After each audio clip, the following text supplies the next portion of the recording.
Hello everyone, so it's Friday, time for another Friday read, and this week was quite slow and quite nice actually.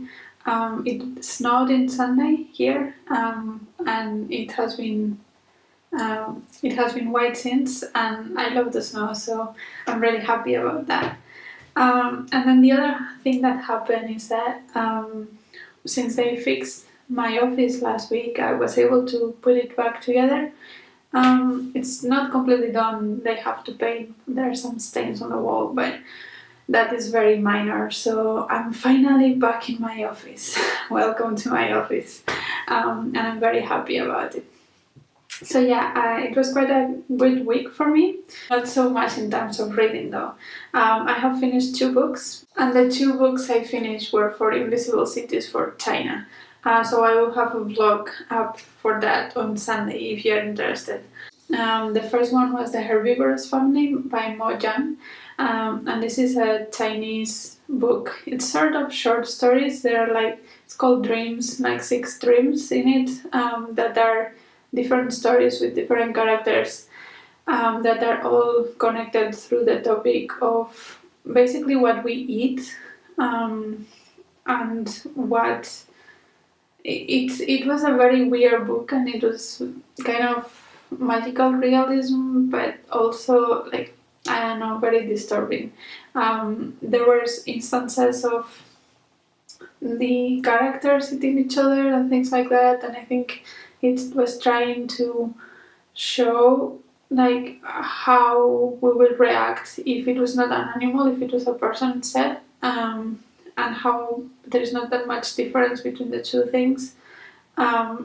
So yeah, it made the point in a very gruesome way, and I found it a little bit too weird for me. Also, I'm not the biggest fan of short stories, so this one was okay for me. Yeah, the other book I finished for Invisible Cities was River Town by Peter Hessler, and this one is about Peter Hessler, who is an American who spent 2 years in Sichuan province in China, as an English teacher because he's American, and he basically tells about his experiences there.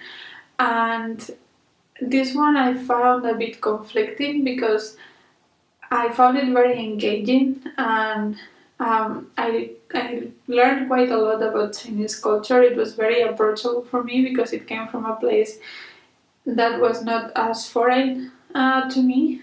But at the same time, the way that Peter Hessler talks about certain aspects of Chinese culture and Chinese politics, I just felt very uncomfortable with, because I don't think it's his place to comment on those things. He's not Chinese, and yeah, so that made me a bit uncomfortable with the book. But I think it's a well-written book. It's just the topic, I don't think that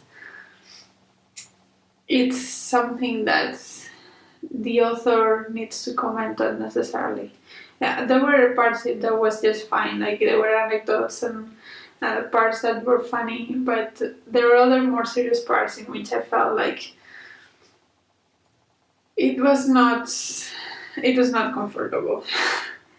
But yeah, I did learn a lot from Chinese culture and a little bit more of how the Chinese are in their society. Like normally when they come to the West, they tend to look like this very quiet, very hardworking people, but obviously not all of them are like that. And in this book you do see how they would act on China, basically seen from a Western perspective, and it's sort of the flip coin of that. So I liked it for that, but yeah, as I said, hesitant about it. And then I am currently reading 2 books, and they are both for the BookTube Prize, so I'm not going to share any of my thoughts about them, but the books that I'm reading are Eat the Buddha by Barbara Demick and The Splendid and the Vile by Erik Larson. I'm more than halfway through both of them, so I'm hoping to finish them sometime soon. But yeah, there's nothing I can say about the books themselves until the round is finished. So I'm sorry about that. There are also 2 books that I want to read this coming week. The first one is The Hidden Face of Eve by Nawal el Sadawi. And this is for the Invisible Cities project, but for Egypt. And this is a non-fiction book about the roles of women in Egyptian society, which I'm really excited about. And I have heard good things about this book. It was in my TBR for a very, very long time, so I'm glad that I have an excuse to pick it up finally. So yeah, I'm planning to read that next week, and the other one that I'm planning to read is The Confessions of Frannie Langton by Sara, partly because this is one of the few books that I have left from my library that I have not read since they closed in December, and they are not going to be open until at least the beginning of March. So I'm going slow with my physical books, but I have been reading a lot of ebooks lately, and although I appreciate the existence of ebooks at the moment, I also every once in a while want to read something physical, so I'm planning to pick this up next week. And also because it's Black History Month. And as far as I understand, this one is about a Jamaican slave, or she was a slave, that is accused of a crime that she did not commit, and how she goes about it. So yeah, that sounds very interesting to me, and I'm looking forward to read something physical for once. But yeah, those are my updates. Let me know if you have read any of the books I've mentioned. Let me know if something nice happened to you this week. And yeah, if you're also participating in any of these projects I'm taking part in. And I'll see you in the next video. Bye!